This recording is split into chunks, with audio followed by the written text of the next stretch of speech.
Donc salut, alors ça fait longtemps que j'ai pas fait de petite vidéo et ma mère dort donc je vais pas être très énergétique et motivé. Mais aujourd'hui on va parler de la chute de Rome. Ouais. Et oui, je sais que ça fait 6 mois que je dois finir la vidéo sur la Seconde Guerre mondiale, mais vous inquiétez pas, il y a un truc qui vient. Bref, la chute de l'Empire romain occidental a commencé bien avant, mais je vais me concentrer seulement sur le 5e siècle. Déjà, laissez-moi vous imaginer le scénario. Nous sommes en 406 après Jésus-Christ. L'Empire romain qui a une fois régné sur l'Europe, l'Afrique du Nord et le Levant est divisé. Un empire romain en Occident, un autre en Orient. Rome n'est plus le centre du monde. Maintenant c'est Constantinople, qui s'appelle maintenant Istanbul.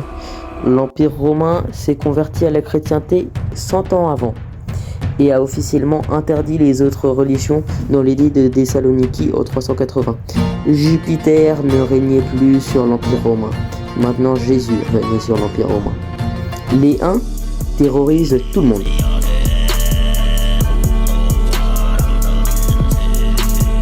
Et causent un désastre.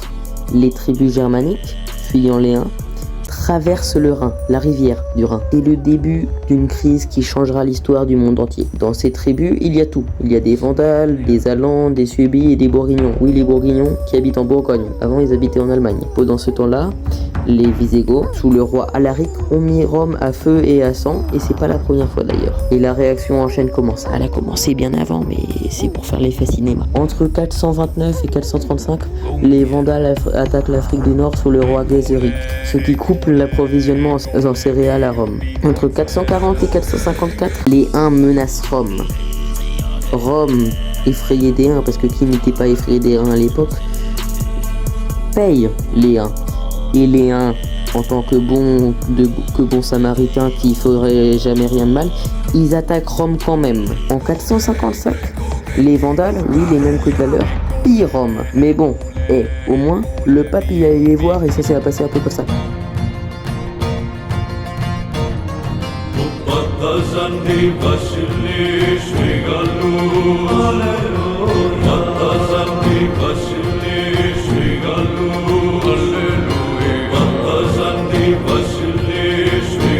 Et en 476, c'est la fin. It's over. Game over, enfin pause. Le dernier empereur, Romulus Augustulus, enfin je sais pas parler latin, est déposé par le général Odoacer, qui devient roi d'Italie. Bon non, c'est pas vraiment la fin. Il reste l'Empire romain de l'Est. En France, en Gaule, il y a le royaume de Soissons, dirigé par un Romain.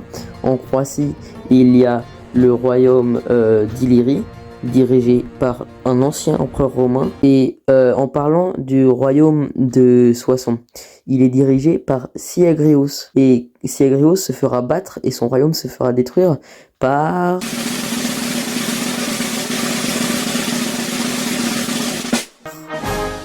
les Francs. Nous, Clovis Ier en 480, Soissons, plus de Romains en Gaule, voilà.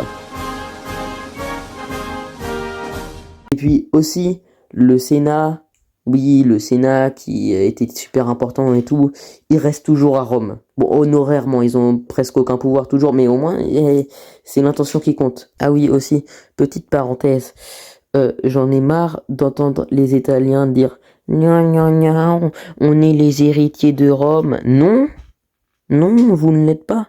Parce que les Germaniques qui sont arrivés à Rome, en Italie je veux dire, ils ont coexisté avec les Romains. Ils les ont éventuellement replacés. Les vrais descendants de Rome, ils n'existent pas.